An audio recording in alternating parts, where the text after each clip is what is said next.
Halo, selamat siang Cappy Friends semuanya. Ketemu lagi dengan saya Nasih dari Cappy Valbury Sekitar Semarang. Oke, rutin ya kita dari Cappy Valbury Sekitar Semarang.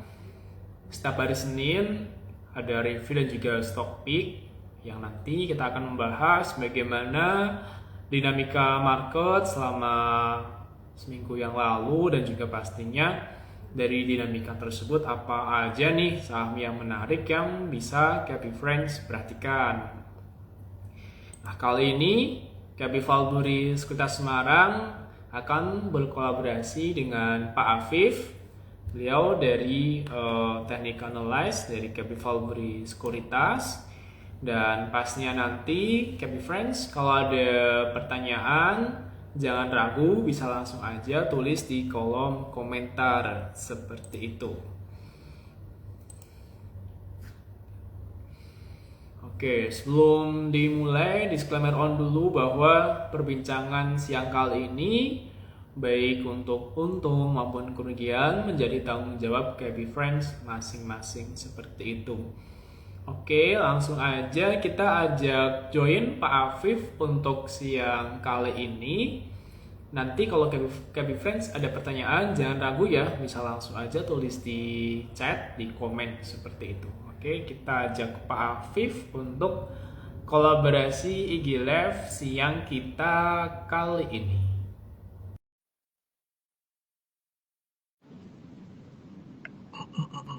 Halo Pak Afif, gimana Pak kabarnya siang hari ini Pak? Alhamdulillah baik, Mas. Ya meskipun panas ya, memang musim ya. Sorry Iya sebentar Pak. saya adjust. Apalagi ini hari Senin, hari kecepit ya Pak. Betul, iya libur besok ya, Mas ya. Nah, oke, Cappy Friends, sebelum dimulai, saya Nasi dari Cappy Valbury Sekitar Semarang. Seperti biasa, Cappy Valbury Sekitar Semarang setiap hari Senin saat sesi break market sesi 1, kita ada review dan juga stock pick. Nanti kita akan ngebahas bagaimana dinamika market selama sepekan yang lalu dan pastinya nanti dari Pak Afif nanti akan memberikan beberapa mungkin saham yang menarik yang bisa Cappy Friends perhatikan. Nah, sebelum kita mulai, disclaimer on dulu bahwa perbincangan siang kali ini bukan merupakan rekomendasi buy atau sell, sehingga risiko baik untung maupun rugi menjadi tanggung jawab Cappy Friends masing-masing. Seperti itu. Sebelum kita mulai, kita akan melihat bagaimana kondisi market global selama sepekan yang lalu dan juga bagaimana komoditas selama sepekan yang lalu ini. Oke, yang pertama Dow Jones selama sepekan yang lalu ini mengalami pelemahan sebanyak minus 0,3%. Nasdaq secara weekly pelemahan juga minus 1,7%. US Dollar Index selama sepekan mengalami penguatan 0,3%. CPO selama sepekan mengalami pelemahan minus 1,3%. Oil secara weekly penguatan 3,9%. Nikel penguatan 1,3%. Timah secara weekly juga penguatan 0,2%. Emas secara weekly juga penguatan 4,2%. Dan coal selama sepekan juga mengalami penguatan 1,7%. Secara garis besar yang mengalami penguatan cukup drastis itu dari komoditas emas seperti itu. Nah, selanjutnya untuk IHSG selama sesi 1 ini mengalami pelemahan ya, pelemahan dengan tutup di level sementara 6.480,65 dengan pelemahan persentase 0,69%. Untuk value transaksi 9 triliun. Nah, kalau kita lihat secara mingguan ini, net foreign buy udah mulai mencatatkan net foreign buy dengan cukup lumayan, yaitu sekitar 500 miliar dengan net foreign buy di saham BBRI, BCA, dan untuk net foreign sell seperti di saham ISAT, Astra, dan juga DSSA. Nah, untuk top gainer secara weekly dipimpin oleh saham Alka, Kijar, dan juga Pipa. Untuk top loser di saham TCPI, Solana, dan juga Baja. Nah, tadi udah secara weekly ada net foreign buy ya, yaitu 500 miliar. Nah, selanjutnya kita melihat nih bagaimana review technical IHSG kita. Silakan Pak Hafiz. Oke, terima kasih Mas Nasi untuk reviewnya. Overall, ya betul semua yang dikatakan Mas Nasi ya. Jadi memang kalau kita ngeliat pergerakan indeks sebenarnya udah 2 minggu ke belakang, itu kelihatan memang secara momentum memang masih potensi untuk menguat ya. Dari resist yang di 6380 sebenarnya udah beberapa kali dicoba, cuman sempat gagal juga, dia tetap nge-retest area support neckline-nya. Jadi kalau untuk sekarang, trend line-nya. Jadi untuk sekarang sebetulnya kalau melihat pergerakan indeks, memang idealnya hari ini tuh harusnya potensi menguat ya. Cuman karena memang kali hari ini ada sedikit sentimen ya dari Bank Mandiri, khususnya di banking, BRI juga. Jadi memang ada isu soal, ya mungkin teman-teman udah tahu ya, udah baca-baca semua juga, yang ada dana seseorang yang kena blokir, terus diwacanakan untuk tarik dana besar-besaran, dan itu kalau menurut saya sih nggak terlalu bakal impact banget lah ya. Jadi sebenarnya memang hanya miskomunikasi aja, dan juga kalau melihat flow-nya hari ini itu kan sebenarnya masih ada net flow yang lumayan besar. Tadi untuk untuk sesi 1 juga memang didominasi net foreign flow-nya dari banking, tapi nggak terlalu gede. Jadi sebenarnya kalau untuk banking sendiri masih possible, masih untuk potensi menguat. Oke. Untuk indeks sendiri sebenarnya kalau ngelihat dari pergerakan sekarang memang masih di area konsolidasinya ya, di antara neckline yang kemarin di 6380 ini dia sudah nge-break. Kalau ngelihat pergerakan di sesi 1 memang kayaknya sampai dengan sesi 2 masih ada potensi untuk melemah, ditambah memang ada besok libur ya. Jadi besok libur, dan kelihatannya memang sampai dengan akhir Agustus masih wait and see, karena ada sentimen rebalancing MSCI. Jadi ya tadi memang ada kans untuk koreksi dulu, koreksinya kemana. Untuk sekarang memang idealnya support itu ada di sekitar 6380 sampai dengan 6400. Harusnya di situ ada potensi untuk mantul ya di support tersebut. Untuk resist sendiri memang paling dekat sekarang ada di area gap di 6700 6710. Jadi untuk sekarang memang pergerakan indeks akan di area 64 sampai dengan 64 sampai dengan 67 untuk swingnya. Jadi mungkin sampai dengan awal September akan ke situ dulu. Gitu Mas Nasi. Baik Pak Afif, ini kalau kita lihat IHSG mungkin kita udah bisa mulai mengikuti ritmenya ya Pak. Kalau mendekati resist, baiknya kita bisa amanin dulu yang udah floating profit. Soalnya kalau dari yang bulan-bulan yang lalu kita lihat indeksnya cenderung ketika kita berani masuk, malah lanjut turun gitu ya Pak Afif. Kalau menurut saya justru untuk sekarang sebetulnya sudah dari tahun kemarin ya, kayaknya statementnya masih sama nih Mas. Jadi kalau kita ngeliat indeks, moversnya kan sudah ganti ya. Jadi nggak lagi didominasi oleh big cap kayak banking, dari sektor banking lagi, tapi udah campur-campur, ada sektor konglonya juga. Dan dari kita bond di sini sebenarnya dari 5.700-an itu rotasinya cepat banget. Jadi kemarin itu kalau nggak salah kan Telco ya dari Indotex naik, terus kemarin itu atau masuk di properti, sebelumnya lagi di basic material karena harga emas naik.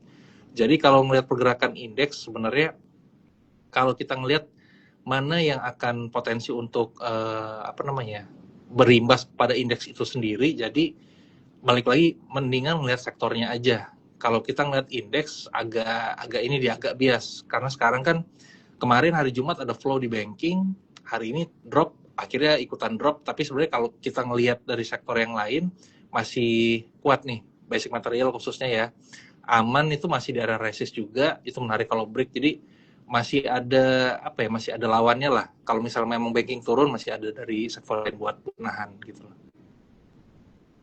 Iya Pak Afif, setuju banget. Ini kalau kita lihat movers IHSG ini udah bisa dikatakan kebanyakan udah dari Kongo ya Pak Afif. Ini bisa dikatakan kita sebagai trader maupun investor harus segera melakukan adjustment gede-gedean ya Pak Afif agar bisa mengikuti ritme gameplaynya yang ada kayak sekarang ya Pak Afif. Kurang lebih ya. Jadi memang harus apa ya, harus cepat karena rotasinya juga sering berubah gitu, Mas. Baik Pak Afif. Oke, selanjutnya Happy Friends, kelas info market untuk RUPS tanggal 24 dari ini ada RUPS Mutu dan juga Tebik. Nah, untuk Mutu ini dari newsnya salah satunya itu kemungkinan kandidat bursa untuk komisarisnya itu dari Pak Sandiaga Uno. Ini belum ketok palu ya, nanti belum tahu. Nah, untuk tanggal 26 ada RUPS salah satunya saham elit, KRAS. Tanggal 27 ada RUPS saham Bumas dan juga TB. Dan tanggal 28 ada RUPS saham JAR dan juga Cita. Nah, untuk sedangkan untuk dividen, untuk Happy Friends yang mau dividen hunter, tanggal 26 Kamdet saham BPII sebanyak Rp3,54. Dan tanggal 28, nah ini yang suka nabung BCA nih, nanti Kamdetnya tanggal 28 itu dividennya sebanyak Rp25. Untuk rek isu, hari ini ada Kamdet saham baja 2:1 dengan harga tebus Rp500, seperti itu. Nah, selanjutnya Pak Afif bisa memberikan beberapa saham pilihan yang Happy Friends bisa perhatikan. Seperti itu Pak Afif. Oke.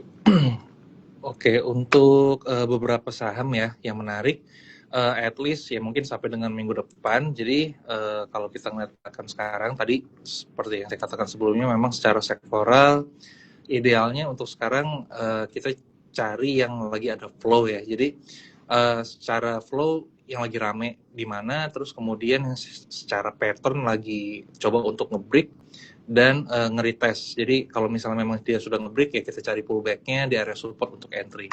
Oke, yang pertama ada ADMR ya. ADMR ini jadi kalau teman-teman melihat dia udah nge-break area resist trend line-nya juga itu di sekitar 1670-an. Jadi untuk entry sekarang bisa coba untuk pantau area 16.8. Ini area sekarang ya, 16.8 sampai dengan 17 itu bisa untuk entry. Stop loss ada di 16.30.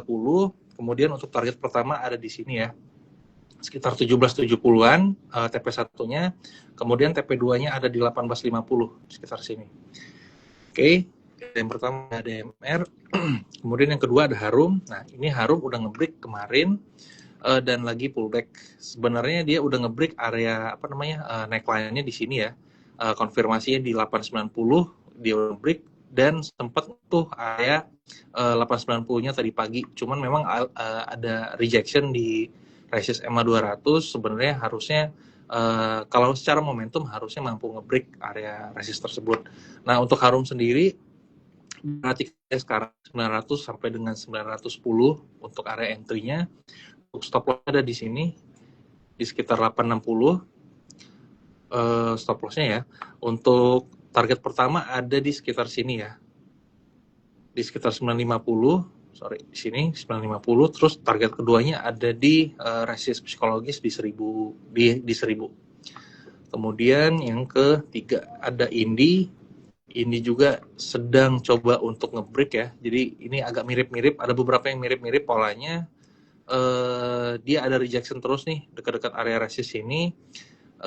Idealnya kalau untuk Indi at least paling nggak kuat dulu di atas 2750.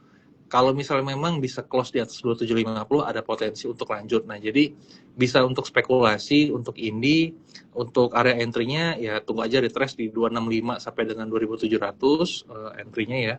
Stop loss-nya ada di EMA 200-nya di sini di 2550. Terus untuk target pertama ada di 2850 di sini dulu ya. Kemudian yang kedua ada di 3000 sampai dengan 3030 di sekitar area gap. Oke, yang keempat.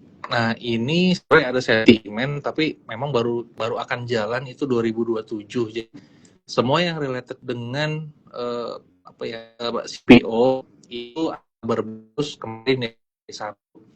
Jadi memang terkait dengan perjanjian kita dengan Uni Eropa soal masalah sawit kan selalu diganjel ya sama mereka ya. Kemungkinan besar ada titik cerah kemarin newsnya kayak gitu, tapi kita masih evaluasi dan baru akan ketok palunya nanti di 2027. Cuman kalau kita ngelihat secara flow, memang ya secara volume kecil ya. Tapi kemarin pas hari Kamis itu ada volume lumayan gede dan dia memang lagi on resist-nya juga kemarin dan sekarang lagi nge-retest. Jadi untuk SCMP bisa diperhatikan area entry 600 sampai dengan 610. Ini area sekarang bisa untuk dipantau. Untuk stop loss-nya sendiri ada di 580 ya di sini. Di low yang sebelumnya di 580. Kemudian untuk target pertamanya ya di high kemarin 30, itu bisa jadi TP1. Untuk TP keduanya ada di sini di sekitar 655 660. Terus yang terakhir ada tower ini sudah break. Jadi masuk ke stock pick minggu kemarin. Cuman kalau ngelihat volumenya ini kan agak kecil ya, jadi memang kayaknya ada potensi untuk retrace dulu. Tapi ini sesi 1 tadi menjelang closing ditarik lagi. Cuman kalau misalnya memang ada pullback, ini bisa teman-teman perhatikan ya. Tower dia ada pola cup and handle ngebreak di 424, 424, 426 lah. Jadi kalau misalnya mendekati area area 430 lah, area 430 sampai dengan 434 ada retrace ke situ, itu bisa diperhatikan untuk entry. Stop loss-nya ada di area break-nya di 420. Untuk target pertama ada di 454 sampai dengan 460, kurang lebih di sini. Terus yang kedua ada di sekitar kejauhan ya. Ada di sekitar 464 460, 464, terus yang kedua ini agak jauh di sekitar 494 sampai dengan resist psikologis di 500. Ya, jadi itu ada 5 yang bisa teman-teman perhatikan, ada ADMR, Harum, Indi, SCMP dengan Tower. Baik Pak Afif. Ini dari Kevin Friends ada yang tanya Pak, saham cuan gimana Pak Afif? Oke, cuan ya. Cuan ini kelihatan kayak memang sedang ditahan masih. Jadi selalu nih kalau menjelang, padahal kan sebenarnya kalau ngeliat sentimen kalau yang sebelumnya kan related dengan MSCI itu dia kayaknya masih berat banget. Nah jadi padahal nggak ada hubungannya sama sekali untuk rebalancing MSCI besok, tapi dia kayaknya memang sengaja kayak untuk ditahan dulu nih, nggak kemana-mana. Jadi sebenarnya cuan untuk sekarang idealnya itu turun dulu kalau cuman kayak terus di 800 tuh kayak terus. Jadi untuk sekarang kalau seandainya 800 itu nggak di break, ada support 800 tuh nggak di break, dia bakal ranging aja dulu di 800 sampai dengan 865, kurang lebih di situ dulu. Tapi idealnya kalau misalnya memang 800 tuh break, dia akan turun kurang lebih ke 750-an. Nah, di situ bisa untuk entry. Jadi untuk sekarang ya mungkin kalau mau entry ya bisa di 800-an ya, tapi nggak usah full ini ya, nggak usah full cash, jadi ya cicil aja dulu, nanti cicil keduanya full di 750 gitu Mas. Baik Pak. Selanjutnya saham Bumi Pak. Bumi juga sama, ini diganjel terus di 200. Jadi kemarin itu kan memang ada volume ya ketika hari Jumat di sini, ketika dia mau nge-break area EMA 200-nya, cuman menjelang closing balik lagi ke EMA 200-nya di 194. Kalau untuk Bumi sekarang memang idealnya secara momentum di weekly juga bagus, masih ada potensi untuk menguat. Dia paling nggak harusnya ke 220 dulu, 220, 226. Tapi kalau untuk sekarang ngelihat retrace-nya masih aman ya. Harusnya sih akan nyoba nge-retrace ke 190 sampai dengan 192 dulu. 190 sampai 194 lah kurang lebih. Jadi selama kuat di atas 190 194 harusnya masih ada potensi untuk ke sini ke 220 224 gitu. Baik Pak, ini ada yang tanya Goto. Nah ini view dari Pak Afif gimana nih Pak? Kan ada kebijakan BI ya Pak, nanti tanggal 7 September katanya harga bottomnya yang awalnya 50 bisa sampai 1, itu gimana nih Pak? Kayak saham Goto nasibnya. Goto, aduh gimana ya, Goto ya kita kalau ngomongin intinya sih kalau ngelihat kalau nggak salah itu kan jumlah antrian di offer sekarang itu kan nambah semenjak apa namanya pengumuman MSCI ya, full dilation kan, full dilation. Jadi memang mau keluar, tapi gimana caranya untuk keluar kalau misalnya dari 50. Cuman kalau untuk apa yang bakal ke satu atau enggak ya, kalau saya pribadi sih jujur, kalau kita ngomongin secara fundamental kan, meskipun kemarin laporan keuangan bagus, cuman kan memang gue ini sensitif ya dengan apa namanya kebijakan pemerintah. Jadi saya sih agak menjauhi kalau misalnya ternyata bukannya ini, kalau memang kebijakannya itu pro kepada mitranya, kepada drivernya, ya it's okay lah. Tapi imbasnya kemana? Ke si Gotonya sendiri. Jadi revenue mungkin nggak terlalu gede. Tapi balik lagi, di luar dari apapun ya, kita itu lagi mencoba untuk komunikasi dengan MSCI dalam artian gimana caranya secara mental perekonomian kita baik, intinya kan kayak gitu tuh. Jadi yang MSCI sekarang mau ngeluarin apapun, kalau menurut saya sih biarin aja deh dikeluarin, biar kita beres.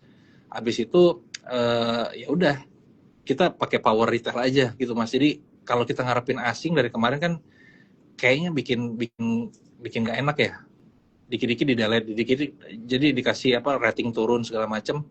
Kalau buat saya sekarang karena ini udah di ujung, ya udah kalau memang misalnya mereka nggak mau lagi apa ya nyimpen saham kita karena macam-macam, padahal kita udah berusaha yang terbaik, ya udah mau apa ya. Jadi kita pakai apa ya, pakai retail aja, jadi pakai kekuatan domestik aja, nggak usah terlalu ngarepin MSCI lagi. Jadi buat yang nyimpen Goto ya mohon maaf, memang ya kita nggak tahu kenapa kok MSCI nge-delete Goto, apakah memang karena fundamental ataukah karena memang saham-saham kita menurut mereka masih belum oke atau gimana. Yang jelas MSCI yang tahu aslinya gimana. Kita ya cari aja deh, cari apa ya, cari di tempat lain di Goto gitu. Baik Pak, ini kalau kita lihat Goto banyak banget yang lewat market nego ya Pak, itu di sekitar harga 20, 25. Nah ini kalau misalkan nanti implementasi harganya bisa yang awalnya 50 untuk bottom bisa sampai harga 1. Ini Goto termasuk gimana nih Pak kalau misalkan sampai harga 10 atau bahkan 15? Kalau nggak salah itu kan ada program MSOP ya. MSOP Goto itu di harga 2 loh. Jadi karyawan-karyawan, nah ini saya takut disclaimer ya, nggak tahu secara pasti juga. Yang jelas MSOP itu kan jatah yang diberikan para karyawan untuk ditebus. Itu kalau nggak salah kan di harga 2 perak. Ya, jadi kalau melihat harga sekarang ya harusnya mereka udah cuan. Cuman problemnya sekarang ada yang mau exit, intinya gitu dulu. Nah, ketika si yang mau exit ini, entah itu MSCI ataupun yang lain ada yang mau exit, dengan kondisi sekarang, meskipun nanti tanggal 7 ya, 7 September itu diberlakukan, kalau nggak salah kan tiringnya itu 1 sampai dengan 10 perak, sorry, arah ARB-nya kan berbeda ya, 1 sampai dengan 10 berapa persen, 10 sampai, saya juga lupa tuh, 10 sampai berapa persen. Cuman, ya balik lagi, korelasi antara pasar reguler dengan nego, menurut saya sekarang agak berbeda. Jadi, bukan berarti kalau kita ngeliat di nego sekarang harga 20 sampai dengan 25, ketika nanti dibuka 50 perak, itu bakal ke situ nggak? Kayaknya sih nggak juga. Mungkin ada apa ya, ada partisipan lain lah yang bisa ngejaga nggak sampai ke 20 itu gitu kan. Yang penting kalau kita, buat saya sih sekarang ngelihat aja dulu, itu jumlah dari yang ngantri jual itu berapa, kira-kira kalau seandainya sampai, kira-kira menurut Mas akan sampai ke 20 atau nggak? Kalau menurut saya sih ya bisa nggak, tapi mudah-mudahan nggak nyampe deh gitu. Iya Pak, nah ini berarti untuk Cabby Friends yang biasa nabung saham gocap, nah ini mungkin prepare untuk atur strategi ulang ya Pak Afif. Iya, lihat dulu sahamnya lah paling nggak. Baik Pak Afif. Nah ini kalau view dari Pak Afif, kadang kita lihat untuk transaksi per hari keseluruhan itu bahkan ada kadang kayak sepi ya Pak Afif. Nah itu apakah view dari Pak Afif sebenarnya itu ada kayak semacam kesempatan momentum untuk dapat mungkin saham dengan harga yang agak diskon lumayan ya Pak Afif, atau gimana ya Pak? Kadang kita lihat kalau mungkin sebelum-sebelumnya transaksi per hari itu rame banget. Jadi kalau kita lihat yang sekarang-sekarang ini agak-agak mungkin penurunan ya Pak Afif. Eh, Kalau di rata-rata sebenarnya kalau kita ngeliat volume masih ya nggak terlalu turun banget sih Mas. Cuman kalau ngelihat dari apa ya, tadi balik lagi volumenya tuh pindah-pindah, jadi rotasinya juga berubah-ubah. Dan ya memang ada sedikit ini ya. Jadi kadang itu kan kalau dulu kita ngelihat siapa sih foreign foreign yang masuk ya, yang entry. Ada dua house foreign yang memang mereka itu trading. Jadi kadang-kadang wah kita beli saham ini karena si foreignnya masuk. Ada nih satu foreign nih, saya perhatiin ada dua, ada si satu itu ke roll tapi dia pakai foreign. Mereka mah itu bukannya saya ngomong nggak akan kayak biasa, karena kebiasaan mereka itu trading. Jadi kesannya itu lagi ada flow di saham tersebut, padahal enggak, mereka itu sama kayak kita nyari 3-4% udah keluar gitu kan. Nah ini ya wajar-wajar aja kalau ngeliat kondisi kondisi market kita kan ngelihat apa ya, ngelihat ya kemarin kan memang udah diumumkan untuk penggunaan APBN 2027 akan seperti apa. Ketika pengumuman sendiri sebenarnya market nggak terlalu biasa aja. Jadi kalau menurut saya selama apa ya, selama sekarang sih yang lebih penting ke rupiah Mas. Jadi kita kemarin tahan di 5,25 ya kalau nggak salah kan. Dan itu so far di rupiahnya ya masih di 14,7. Jadi selama rupiahnya nggak jebol lagi ke 18 harusnya market masih aman lah. Nah ini ada top lagi tuh di 14,7. Semoga aja jebol. Kalau jebol ya harusnya ada potensi si rupiah menguat sedikit ya. Ya ada potensi menguat sampai dengan 1700 lah. Sampai dengan 17.200. Jadi ya lagi sebenarnya kalau ngeliat fundamental hopefully yakin membaik. Jadi ngelihat apa ya, ngelihat foreign yang nanti akan masuk atau gimana. Jelas ada ya, ingat beberapa kali ketika market kita mulai mantul itu sebenarnya bukan foreign yang entry, tapi pasti dari lokal dulu yang masuk, baru foreignnya nyusul tuh. Kita belum tahu besok akan ada sentimen yang seperti gimana. Semoga yang bagus-bagus. Jadi ketika sentimen bagus keluar ya volumenya ada lagi karena si foreignnya masuk kayak gitu. Kalau sekarang sih karena belum ada sentimen, jadi ya ini masih begini aja, masih sepi gitu. Baik Pak Afif, terima kasih. Nah, Happy Friends tadi yang belum sempat join dari awal, tadi beberapa saham pilihan dari Pak Afif, diantaranya ADMR, Harum, Indi, SIMP, dan juga TOWR. Nah, ini sebelum kita closing nih dari Pak Afif, ada itu nggak Pak, advice untuk menghadapi market belakangan ini, apalagi nanti tanggal 27 ya Pak, ada demo, apakah kita perlu prepare kayak gimana, atau apakah kita perlu wait and see, atau gimana Pak Afif? 27 demo kalau menurut saya ya kita boleh prepare, cuman menurut saya impact ya semoga nggak selama nggak ada kerusuhan harusnya fine fine aja untuk ke bursa kita. Jadi tetap apa ya, tetap pantau. Yang jelas kalau kita ngomongin secara sentimen, cari tahu dulu sentimen yang kita dari saham yang kita pegang itu seperti apa. Jadi kalau sekarang misalnya teman-teman punya saham yang related dengan gold, itu masih bisa tetap untuk di hold karena momentum goldnya masih potensi untuk menguat tuh. Terus yang related dengan apa namanya banking. Nah ini biasanya kalau mulai ada apa ya, ada gejolak di dalam negeri, itu rupiah pasti yang kena. Rupiah kena, habis itu ke banking, habis itu dominonya ke properti dan macam-macam. Jadi at least kalau untuk banking kan sedropnya nggak dalam-dalam banget ya, masih bisa ada toleransi lah. Jadi menurut saya selama apa ya, rupiah balik lagi nggak di atas 18, selama nggak ada kerusuhan yang luar biasa, harusnya sih aman-aman aja. Jadi jangan terlalu panik. Terus ya tetap ya, disiplin sih nomor satu paling Mas ya. Jadi kalau kita memang apa ya, niat trading nyari 2-3%, ya udah 2-3% buang gitu, jangan yang wah berharap macam-macam, karena tadi rotasinya cepat banget, rotasi sektornya berubahnya cepat banget kayak gitu. Baik, terima kasih Pak Fufnani.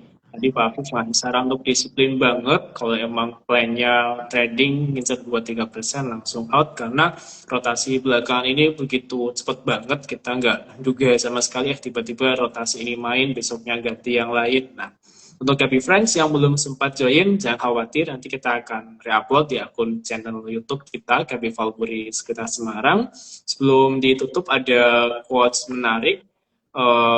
Lebih baik kita ambil posisi di saat ada pesimisme di pasar dan waktu untuk yang cukup baik untuk kita taking profit saat ada euforia optimisme di publik. Terima kasih Pak Afif untuk kolaborasi siang kali ini. Jangan bosan-bosan untuk next time kita ajak kolaborasi lagi. Terima kasih Pak Afif. Ya, Ingat investasi. Iya Pak, ingat investasi, ingat KB, Valburis, kita Semarang. Terima kasih Pak Afif. ya, terima kasih Mas.